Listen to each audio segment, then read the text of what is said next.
Civil सेवाओं का गढ़ रहा है और ऐतिहासिक रूप से सबसे ज़्यादा यहाँ के विद्यार्थी न सिर्फ प्रदेश में बल्कि देश के तमाम क्षेत्रों में मौजूद हैं।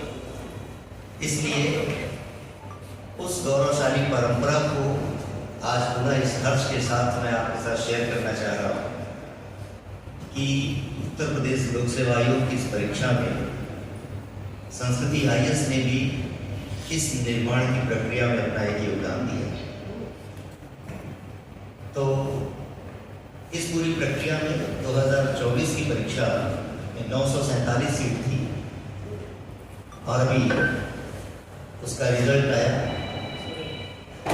और उसमें उस परीक्षा के अंतर्गत लगभग संस्कृति IAS के, चूँकि दिल्ली से लेकर प्रयागराज केंद्र में ऐसे हजारों विद्यार्थी पढ़ रहे हैं और ये कोई एक साल की बात नहीं होती, बल्कि लगातार जो बच्चे पढ़ रहे हैं वो हमेशा किसी न किसी एग्जाम में पास बैठते हैं और पास होते हैं।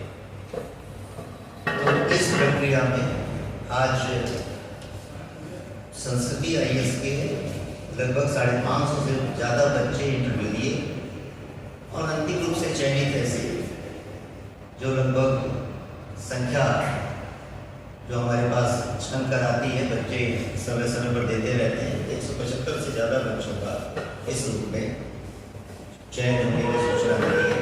उन सभी बच्चों को, उनकी मेहनत को बहुत बहुत बधाई। ये उनके परिश्रम का फल था और संस्कृति IAS उनके इस परीक्षा की तैयारी में सदैव एक मार्गदर्शक के रूप में उपस्थित रहा।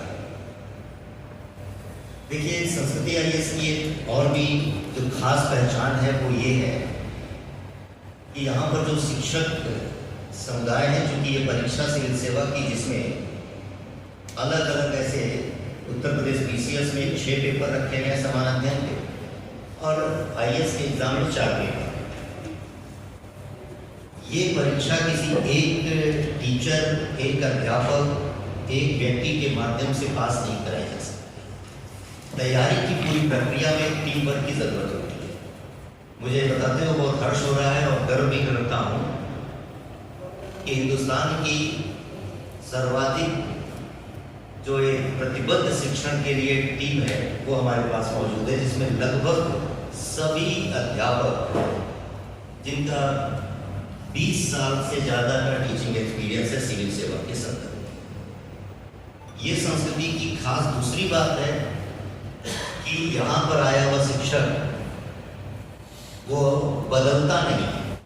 उत्तर प्रदेश लोक सेवा आयोग की परीक्षा 2024 में जो सफल हुए विद्यार्थी हैं, उनकी प्रतिभा का सम्मान करने के लिए एक कार्यक्रम का आयोजन किया जा रहा है। 22 अप्रैल को 10:30 बजे से कार्यक्रम होगा और इसमें हमारे मुख्य अतिथि के रूप में माननीय उप मुख्यमंत्री उत्तर प्रदेश सरकार श्री केशव प्रसाद मौर्य जी यहाँ मौजूद होंगे। और इस कार्यक्रम का मूल उद्देश्य ये है कि न सिर्फ जो परीक्षार्थी पास हुए हैं उनके उस मेहनत का सम्मान किया जाए, बल्कि जो परीक्षार्थी तैयारी कर रहे हैं उनको भी प्रेरणा मिले कि अगर लगन है, इरादे मजबूत हैं तो निश्चित तौर पर मंजिल दूर नहीं होगी, सफलता उनको मिलेगी। और इस कार्यक्रम को संस्कृति IAS के मंच से करने का एक दूसरा भी उद्देश्य है कि हम एक मैसेज देना चाहते हैं कि पठन पाठन का माहौल प्रयागराज में दोबारा बने। सिविल सेवा के लिए जो कभी प्रयागराज जाना जाता था, पुनः एक बार वह प्रयागराज का गौरव वापस हो।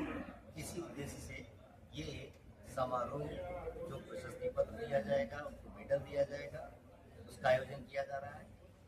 इस कार्यक्रम के अंतर्गत हमारे विशिष्ट अतिथि के रूप में लोक सेवा आयोग के कुल सदस्य भी मौजूद होंगे और राशि टंडन विश्वविद्यालय के कुलपति भी मौजूद होंगे, ताकि वे भी बच्चों को इस रूपरेखा के साथ समझा सकें कि परीक्षा की तैयारी में क्या चीज़ें बारीकियां हैं, उनका क्या ध्यान रखा जाए और कैसे हम उनको सफल बनाएं।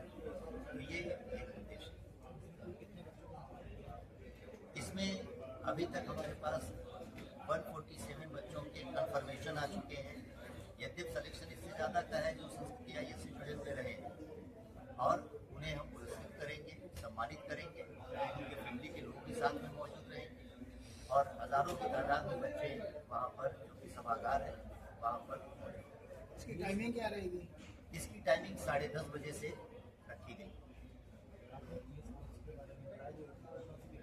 जी, तो इस जो प्रतिभा सम्मान समारोह है इसके अंतर्गत हम एकदम एक नई क्रांतिकारी शुरुआत कर रहे हैं, जो अभी तक के स्तर पर एक अकेली पहल है।